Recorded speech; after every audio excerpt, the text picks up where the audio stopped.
The hearing will come to order. As we made clear, we have the statutory requirement under the Humphrey-Hawkins Act of the Chairman of the Federal Reserve coming twice a year to each of the relevant committees in the House and the Senate to make a report.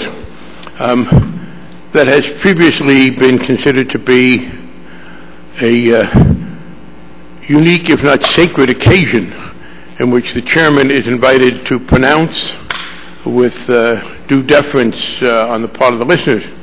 We intend to continue to be polite and receptive to what the chairman has to say, but we have decided in the current Congress that we ought to make clear that there are other views that are relevant, and that the responsibility the Federal Reserve has under the Humphrey-Hawkins Act is one that is important enough to get a range of comments on the issue.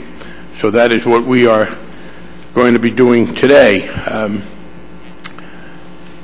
The ranking member of this subcommittee, although this is a full committee hearing, but the ranking member of the subcommittee has also been one of those who over the years has argued that it is legitimate to have full and vigorous debate over whether what the Federal Reserve does is right or wrong. And so we look forward to today leading to a very serious discussion tomorrow.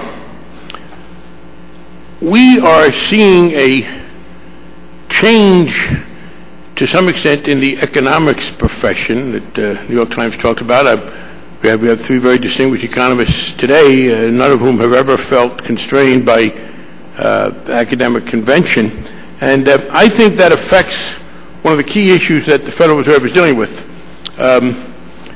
There's been a lot of conversation about inflation targeting, about the theory that the Federal Reserve, in pursuit of its obligations under the Humphrey-Hawkins Act, should focus on a maximum inflation amount and very explicitly conduct its policy with the goal of keeping inflation under that number.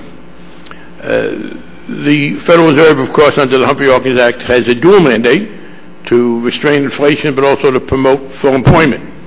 And many of us are concerned about that approach because we believe it would lead to an undervaluing of the employment issue. And the chairman believes, and he will talk more about this, that he can in fact serve both goals by the way in which he is approaching the inflation issue. And we will hear a lot about the anchoring of inflation expectations as the philosophy that the Federal Reserve is increasingly adopting. Both the chairman and Governor Mishkin in particular have spoken about this. What I want to talk about, though, is the real economic situation we find ourselves in today, which I think has an impact on this inflation, unemployment, incipient rivalry, which is what's there, whether people acknowledge it or not, at least in the emphasis. And here's the issue that I'm really sort of trying out in my own head, and I will talk some today and a little bit more tomorrow.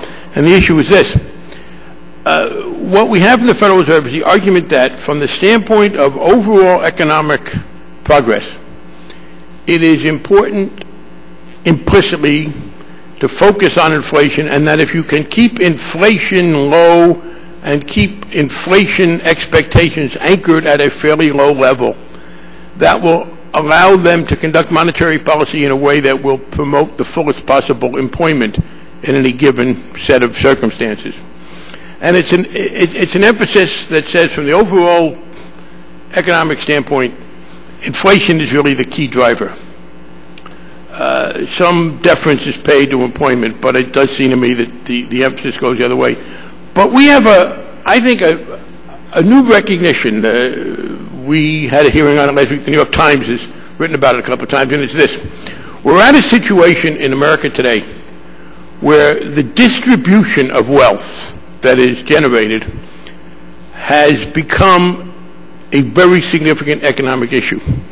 And implicitly, the view that I've been discussed, it downgrades that. it asserts essentially that the focus has to be on the overall rate of growth in the country. And the assumption is if you keep inflation down, you can promote an appropriate rate of growth, and therefore all will benefit. Increasingly, it is clear as we look at the events of the past couple of decades, especially the past 6 years, the increasing concentration of wealth in the country has now become a significant issue. A couple of weeks ago, the immigration bill blew up very noisily in the Senate. Of somewhat equal significance from this perspective, trade promotion expansion died without either a bang or even a whimper. It just died. People didn't even notice. I say that because there are many who argue for increased integration of the United States into the global economy, taking full advantage of technology and trade as wealth generators, who were very regretful of that. And they have been talking about how do we resuscitate the immigration bill? How do we get back trade promotion authority? I think it's very clear. The problems that led to the demise of both of those are extrinsic to both issues. You are not going to solve either the immigration issue for those who want, as I do, an immigration bill along the general lines that went down, or get back into the trade business simply by changing the terms of those two policies. There is a deep unhappiness within the American electorate over the maldistribution of income. The recent report put out by the Financial Services Forum, which was headed by Don Evans, a close friend of the President, the first Secretary of Commerce in this administration, a three-member panel which consisted of Matthew Slaughter, an immediate past member of the Council of Economic Advisors, who Mr. Bernanke says he selected for that job, Grant Aldonis, who was a high-ranking Commerce Department official with trade responsibilities in this administration, and Robert Lawrence of Harvard. And what they put out is a report which documents the extraordinary maldistribution of income recently. The fact, under there, the most striking chart was the one that shows since 2000, I believe, was the period they picked.